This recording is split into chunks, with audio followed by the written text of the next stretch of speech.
പേര് സെനോ ജോൺ. കൊല്ലം ജില്ലയിലെ ചവറ എന്ന സ്ഥലത്തു നിന്നാണ് ഞാൻ വരുന്നത്. ഇവിടെ സത്യത്തിൽ എനിക്ക് സ്റ്റേജ് ഫിയർ എന്ന് പറയുന്ന സംഭവം ഇല്ലാത്ത ആളാണ്. ധാരാളം വേദികളിൽ പ്രസംഗിച്ചിട്ടുണ്ട്, ധാരാളം കാര്യങ്ങൾ ചെയ്തിട്ടുണ്ട്. പക്ഷേ ഇവിടെ നിൽക്കുമ്പോൾ എനിക്ക് ഒരല്പം സ്റ്റേജ് ഫിയർ ഉണ്ട്. കാരണം ഇവിടെ ജീവിക്കുന്ന ദൈവത്തിൻ്റെ സാന്നിധ്യമുണ്ട് എന്ന് ഉറച്ച വിശ്വാസമുള്ളതുകൊണ്ട് ഒരു ചെറിയ വിറയലോടുകൂടിയാണ് ഞാനിവിടെ നിൽക്കുന്നത്. ഞാൻ കൃപാസനത്തിലേക്ക് വന്നത് വളരെ അത്ഭുതകരമായിട്ട് മാതാവിനെ കൊണ്ടുവന്നതാണ്. കാരണം ഞാൻ കൃപാസനത്തിൽ ഒട്ടും വിശ്വാസമില്ലാത്ത ആളായിരുന്നു, അതിനെ വിമർശിക്കുന്ന ആളായിരുന്നു. കൃപാസനത്തിലെ പ്രവൃത്തികൾ ഒന്നും ശരിയല്ല എന്ന് വിചാരിക്കുന്നത്. വിശ്വാസിയായിരിക്കുമ്പോൾ തന്നെ കൃപാസനത്തിൽ എനിക്ക് വിശ്വാസമില്ലായിരുന്നു. അങ്ങനെ ഇരിക്കെ എൻ്റെ വീടിനടുത്തുള്ള ഒരു ആൻറ്റി സ്ഥിരമായിട്ട് കൃപാസനം പത്രം കൊണ്ടുവന്ന് എൻ്റെ വീട്ടിൽ കൊടുക്കുമായിരുന്നു. കൃപാസനം പത്രം സ്ഥിരമായിട്ട് കൊണ്ടുവന്ന് കൊടുക്കുമ്പോൾ ഞാൻ വഴക്ക് പറയുമെന്ന് വിചാരിച്ച് എൻ്റെ ഭാര്യ അത് രഹസ്യമായിട്ട് വാങ്ങി വീട്ടിൽ വയ്ക്കുമായിരുന്നു. അങ്ങനെ ഒരു ദിവസം ആൻറ്റി ഇത് കൊണ്ടുവന്ന് കൊടുത്തപ്പോൾ ഞാൻ ഇത് കണ്ടു. ഞാൻ വഴക്ക് പറഞ്ഞു. ആൻറ്റിക്ക് വലിയ വിഷമായി. പക്ഷെ ഞാൻ പറഞ്ഞു അതൊന്നും അല്ല, ഇതൊന്നും ശരിയല്ല എന്നൊക്കെ പറഞ്ഞു. അപ്പോൾ ആ സമയത്ത് ഞാൻ ഗവൺമെൻറ് സർവീസിലാണ്, അധ്യാപകനായിരുന്നു. അപ്പോൾ VRS എടുത്ത് വോളണ്ടറി റിട്ടയർമെൻറ്റ് എടുത്തിട്ട് വിദേശത്ത് പോകാൻ ആലോചിക്കുന്ന സമയമായിരുന്നു. വോളണ്ടറി റിട്ടയർമെൻറ്റ് എടുക്കാനായിട്ട് 20 വർഷത്തെ സർവീസ് വേണം. അങ്ങനെ എനിക്ക് 20 വർഷത്തെ സർവീസ് ആയപ്പോൾ ഞാൻ വോളണ്ടറി റിട്ടയർമെൻറ്റിനുള്ള അപേക്ഷയൊക്കെ കൊടുത്തിട്ട് ഇരിക്കുന്ന സമയമാണ് ആൻറ്റി കൃപാസനം പത്രമായിട്ട് വീട്ടിൽ വന്നത്. അപ്പോൾ ഞാനിങ്ങനെ പറഞ്ഞു വിട്ടു.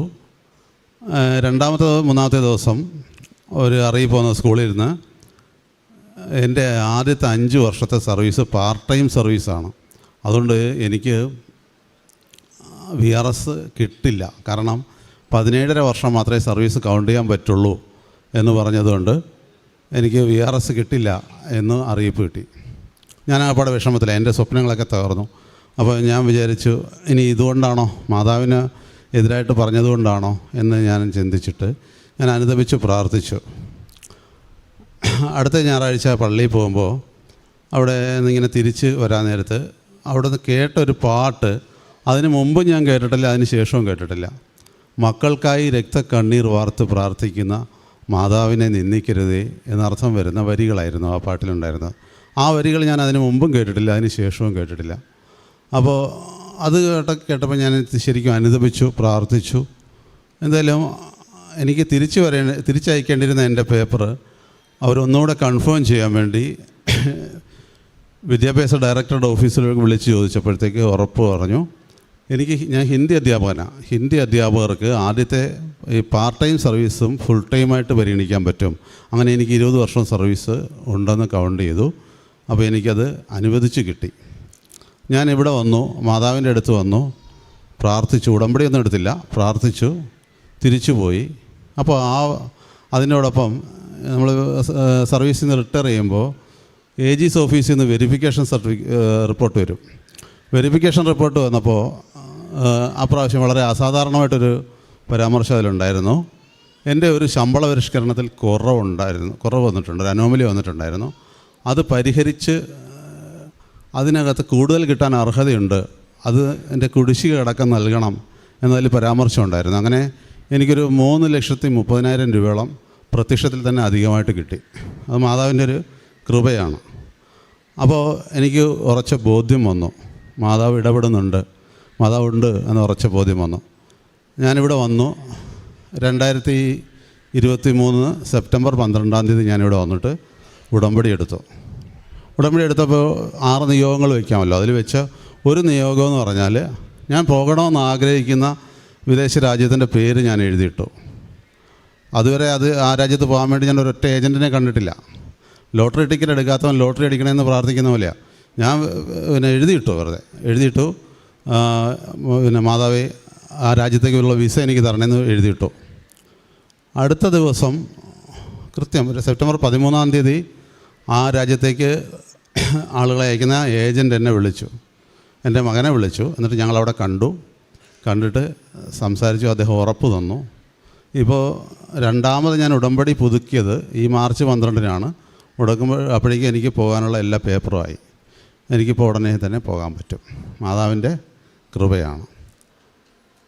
മറ്റൊന്ന്, ഞാൻ എൻ്റെ ഭാര്യയുടെ ഒരു അസുഖം ഉണ്ടായിരുന്നു, യൂട്രസ് ഫൈബ്രോയിഡ് ഉണ്ടായിരുന്നു. ഒരുപാട് വർഷങ്ങളായിട്ട് അത് ഓപ്പറേഷൻ പറ്റാതെ നീണ്ടു പോവുകയായിരുന്നു. ഇപ്പോൾ അത് സർജറി ചെയ്യണമെന്ന് വിചാരിച്ച് ഡോക്ടർ അതിനുള്ള തീയതി എല്ലാം തന്നതാണ്. ഉടമ്പടി എടുത്തപ്പോൾ വെച്ച ഒരു നിയോഗം അത് സുഖപ്പെടണമെന്നായിരുന്നു. ഇപ്പോൾ ഞങ്ങൾ ഡോക്ടറെ കണ്ടു. അപ്പോൾ ബ്ലീഡിങ്ങില്ല, മറ്റേ നല്ല ബ്ലീഡിങ് ആയിരുന്നു. ഹീമോഗ്ലോബിൻ കുറഞ്ഞിട്ട് 5 എത്തുമായിരുന്നു. ഇപ്പോൾ ഹീമോഗ്ലോബിൻ 14 ഉണ്ട്, ബ്ലീഡിങ് ഇല്ല, സർജറി വേണ്ട എന്ന് ഡോക്ടർ പറഞ്ഞിരിക്കുകയാണ്. അപ്പോൾ ഞാൻ എനിക്ക് കിട്ടിയ അനുഗ്രഹങ്ങൾ കഴിയുന്ന ആളുകളോടെല്ലാം പറയും, സകല ആളുകളോടും പറയും. കൃപാസനം പത്രം കൊടുക്കുന്നതോടൊപ്പം എനിക്ക് അറിയാവുന്നവരും അറിയാത്തവരുമായ ആളുകളോടൊക്കെ പറയുന്ന അവസരം കിട്ടുമ്പോൾ ഞാൻ മാതാവ് എനിക്ക് തന്ന അനുഗ്രഹങ്ങളെക്കുറിച്ചൊക്കെ പറയും. എൻ്റെ ഒരു സുഹൃത്തുണ്ട്, അദ്ദേഹം ഇപ്പോഴും സുഹൃത്ത് തന്നെയാണ്. അദ്ദേഹം ക്രിസ്ത്യാനിയല്ല. അദ്ദേഹത്തിൻ്റെ ഒരു പ്രശ്നം ഉണ്ടായിരുന്നു, അദ്ദേഹത്തിനും കടബാധ്യത ധാരാളം ഉണ്ടായിരുന്നു. അദ്ദേഹത്തിൻ്റെ ഒരു ഭാര്യ നടത്തിയിരുന്നൊരു സൂപ്പർ മാർക്കറ്റ് ഉണ്ടായിരുന്നു. അപ്പോൾ അത് എങ്ങനെയെങ്കിലും ഒന്ന് വിറ്റുപോയാൽ മതി എന്ന് പറഞ്ഞിട്ട് അദ്ദേഹം ഒരുപാട് നാളായിട്ട് ആഗ്രഹിക്കുന്നുണ്ടായിരുന്നു. അത് എപ്പോഴും എന്നോട് പറയും, അതൊന്ന് വിറ്റുപോയെങ്കിൽ രക്ഷപ്പെടുമായിരുന്നു സാറേ എന്ന് പറയും. പക്ഷേ അത് നടക്കുന്നില്ലായിരുന്നു, എത്ര ശ്രമിച്ചിട്ട് നടക്കുന്നില്ലായിരുന്നു. ഒരുപാട് സ്ഥലത്തൊക്കെ പ്രാർത്ഥിക്കുന്നുണ്ടായിരുന്നു. അപ്പോൾ ഞാൻ അദ്ദേഹത്തോട് പറഞ്ഞു, നിങ്ങൾ ആലപ്പുഴ വഴി പോകുമ്പോൾ എപ്പോഴെങ്കിലും കൃപാസനം പള്ളിയിൽ കയറിയിട്ടൊന്ന് പ്രാർത്ഥിക്കണേ എന്ന് പറഞ്ഞിരുന്നു. അങ്ങനെ പ്രാർത്ഥിക്കാമെന്ന് അവർ ഉറച്ച തീരുമാനമെടുത്തു. 2-3 ദിവസത്തിനകം സംഭവിച്ചെന്താണെന്ന് വെച്ചാൽ പ്രതീക്ഷിക്കാത്ത വിലയ്ക്ക് അവരുടെ സൂപ്പർ മാർക്കറ്റ് വിറ്റുപോയി. മറ്റൊന്ന്, ഞാൻ അത്യാവശ്യം എഴുതുന്ന ഒരാളാണ്, 2-3 കഥകളൊക്കെ അച്ചടിച്ച് വന്നിട്ടൊക്കെ ഉണ്ട്. അപ്പോൾ സിനിമയ്ക്ക് തിരക്കഥ എഴുതാൻ വേണ്ടി ഒത്തിരി നാളായിട്ട് ഇങ്ങനെ ശ്രമിച്ചുകൊണ്ടിരിക്കുകയാണ്. ഒരുപാട് പേരെ കാണുന്നുണ്ട്, ഒത്തിരി ചെയ്യുന്നുണ്ട്, പക്ഷെ പല ചെയ്തൊന്നും വിജയിച്ചില്ല. അങ്ങനെ ഇങ്ങനെ പോകുമ്പോൾ ഈ അടുത്ത സമയത്ത് ഉടമ്പടി എടുത്തതിന് ശേഷം വളരെ അടുത്ത സമയത്ത് ഒരു ഡയറക്ടറെ പരിചയപ്പെട്ടു. അദ്ദേഹം അടുത്തായിട്ട് ചെയ്യാൻ പോകുന്ന ഒരു സിനിമയുടെ കഥ എൻ്റെ അടുത്ത് പറഞ്ഞിട്ട് അതിൻ്റെ തിരക്കഥ എഴുത്തിൽ പങ്കുചേരാൻ എന്നെ ക്ഷണിച്ചു. അതിൽ അത്ഭുതം എന്താണെന്ന് വെച്ചാൽ, ആ കഥ ഞാൻ വായിച്ചപ്പോൾ ഞാൻ മാതാവിനെ നെഞ്ചത്ത് കഴിച്ച് പ്രാർത്ഥിച്ചു, നന്ദി പറഞ്ഞു. കാരണം എന്താണെന്ന് വെച്ചാൽ ഈ കഥ നടക്കുന്നത് ഞാൻ പോകാനിരിക്കുന്ന വിദേശ രാജ്യത്താണ്.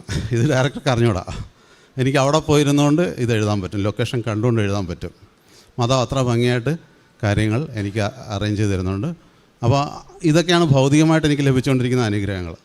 ആധ്യാത്മികമായിട്ടാണെങ്കിൽ ഞാൻ ഇത്തിരി കൂടെ മെച്ചപ്പെട്ടൊരു മനുഷ്യനായി എന്നുള്ളതാണ് എനിക്ക് കിട്ടിയ ഏറ്റവും വലിയ അനുഗ്രഹം. കൃപാസനത്തിൽ വരുന്നതുകൊണ്ട്, പ്രാർത്ഥിക്കുന്നതുകൊണ്ട്, മാതാവിൻ്റെ സന്നിധിയിൽ വരുന്നതുകൊണ്ട് നമുക്ക് ഉണ്ടാകുന്ന ഏറ്റവും വലിയ കാര്യം നമ്മളൊരല്പം കൂടി മെച്ചപ്പെട്ട മനുഷ്യരാകും എന്നുള്ളതാണ്. ആരെങ്കിലും ഒരാൾ വിശന്നിരുന്ന് കണ്ടാൽ നമ്മൾ ഭക്ഷണം വാങ്ങിച്ചു കൊടുക്കാൻ നമുക്ക് തോന്നും. ആരോടും അമിതമായിട്ട് കയർത്ത് സംസാരിക്കാതിരിക്കാൻ നമുക്ക് പറ്റും.